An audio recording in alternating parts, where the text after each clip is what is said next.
In the last hour here at Fanatics Fest in New York City. He was on stage with Pacers star Tyrese Halliburton to do a live taping of his podcast, Mind the Game, but he gave his most illuminating answer about where he could go next to a young fan whose name was Eli.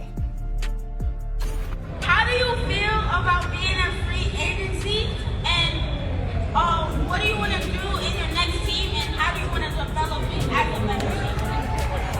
First of all, that was a hell of a question. And some of the media people here probably should learn from me, young fella. Y'all heard this question, right? So how do I feel about free agency? Obviously, it's a big decision. This is the third time in my career that I've been a free agent. I think 3, yeah.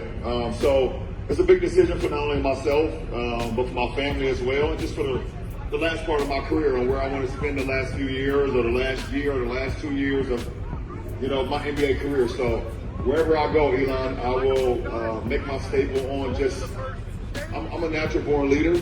I'm gonna try to fit into whatever team I'm going into, but also, give them all the tools and give them all the knowledge that I've been able to, grasp over the last 23 years. I know the game. I know the ins and outs about the game of basketball. Oh, I appreciate it, man. You far too kind, man. You awesome. And wherever I land, I hope that you support me and I can continue to inspire you, all right? Some tremendous delivery there from young Eli, and we have a seat for you right here on NBA Today when you're ready. But Brian Windhorst is beaming in now. Brian, this is the first time, at least I can recall, that LeBron saying, well, maybe it's the next year or next 2 when talking about the amount of time that he may want to play here. What stood out to you from what we heard in that hour? And that was about all that was newsworthy for people who are desperate to hear where LeBron is going to go. And by the way, that includes the teams who are trying to get him. They're desperate for that information too. And respectfully, it is not his 3rd free agency, it is his 4th. And it's fast becoming the longer than all of the previous free agencies put together. And there had been some hope that today there was not really an expectation within the league that LeBron would reveal where he was going to go today. But what teams, and when I say teams, I'm not talking about just your average fan here. Because Malika, when I was in Las Vegas this week at Summer League, the teams that are trying to get him are talking to each other, they're talking to me, they're saying, what are you hearing? There's been no information coming from LeBron or Rich Paul about what he's thinking, and not so much about what he's picking, but what is important to him. Whether style of play will be important, whether role, whether he wants to have a certain limitation on his minutes or games. Those are things that the teams would, if they had that information, they could potentially improve their bid, improve their hand. And I expect that to happen after he selects the team. But the ball was not moved forward today at all. Well, maybe there's a little bit more that we can glean from those who were actually in the room. Dave McMenamin was at the Mind the Game taping and joins us now. So, Dave, from actually being there, what was the most important insight maybe that we gained, if any? Well, actually, Brian Windhorst texted me after he saw some of the clips coming out. He said, beard dye. And we've seen all summer he had that long, scraggly gray beard. And I think if it was the final chapter, he may go out with a gray beard. But I think the beard dye, the short beard, leads us to believe that there could be not just a swan song here, but a final chapter that could last a season or 2. That's the first thing. And I took a seat right in front of the stage. To my right is Lakers coach JJ Redick. Did not expect to see JJ there, and I would dispute Brian in terms of there's no news made. LeBron addressed his exit from the Lakers for the first time. He expressed a lot of gratitude. He name-checked Jeannie Buss and Rob Pelinka. And certainly at times that relationship was strained with both of them, but he is leaving the franchise in a good place, or as best a place as possible. And then when it comes down to what team he's going to pick, he had some fun with it. He let the crowd, shout out team names. I hear Warriors, I hear Sixers. He even said he noticed some of the chatter online saying that if he went to Miami, they'd only be a play-in team.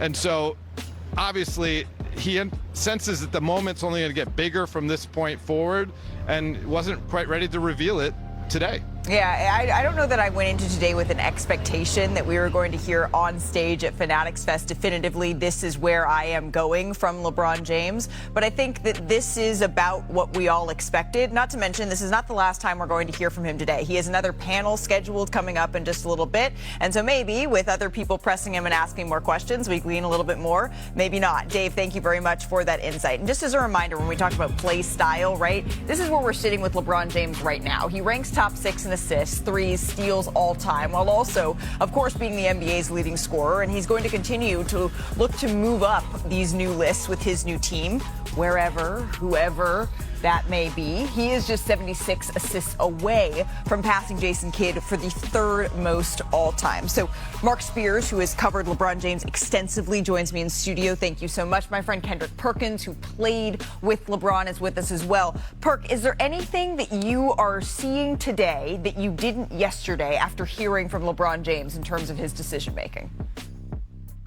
Well, yes, I think he somewhat put it out there that this is not his last year, or that it could be multiple years, which, in my opinion, could affect his decision. Because if he does play, if he's planning on playing 2 more years, who's to say that it's just going to be one stop for 2 years? It could be a stop and then another stop. But again, I'm to the point now where this morning I told Wendy, I said, there's only 2 people that knows where LeBron James is going, and that's Savannah and LeBron. Rich Paul don't even know. But after hearing LeBron speak today, I'm convinced that he still don't know where he want to go. I still believe that internally that he's still trying to make his mind up, and that he's accepting all phone calls, all voice notes. He's accepting all the love right now. And I think it's narrowed down to a few teams, but I don't think he has his mind made up either. You know, I was fatigued entering the day. I think I was fatigued of LeBron. I don't think it's just you, Mark. But you know what? After hearing him at Fan Fest, I almost feel excited as the decision. I remember the decision. I was in Las Vegas, and it was at the Virgin Hotel. It was something else then. I think it was Hard Rock, and just the excitement. And George Karl was standing next to me, and everybody was waiting. And I feel like the drum beat's starting to come for that again. And that was only 15 minutes that folks had to wait. And I don't know how much longer we're going to have to wait, but I'm kind of with Perk. I don't know that he does know. Interesting. Right? And I think when Jaylen Brown gets traded to the Sixers, maybe he knew before, but that probably threw a wrench in it. Brian, do you have any reporting that puts it one way or another in terms of we don't know, but do you have an inclination that he has an understanding of what that next step is as of right now, or are there still calls that can be made? I don't, Malika. I'm in the position where I'm supposed to know these things, and a lot of times we do. Sometimes we know things we can't say. That's not even the case here. Yeah. I really don't know. But, in Vegas this week, one of the things I was, gleaning, talking to some of the GMs who are hoping to sign LeBron, they understand that they may have to make changes to their team if LeBron wants to come there, that they may have to make a trade, or they may have to alter their rotation a little bit. And they are willing to do that. But obviously, the longer you wait in the summer, the harder it is to potentially change your team up a little bit. So the thing about it is, all of these teams really want him. For whatever anybody wants to say, they all really want him. They know that it would be a challenge. They know that there would be some annoyances that come along with him. But LeBron James in 2026-27, especially LeBron on a minimum contract, these teams are dying to have him. There is no lack of desire to have LeBron on their roster. There's just this other side of this, which comes with having patience, and it's not something that they're used to dealing with. They're not used to waiting on a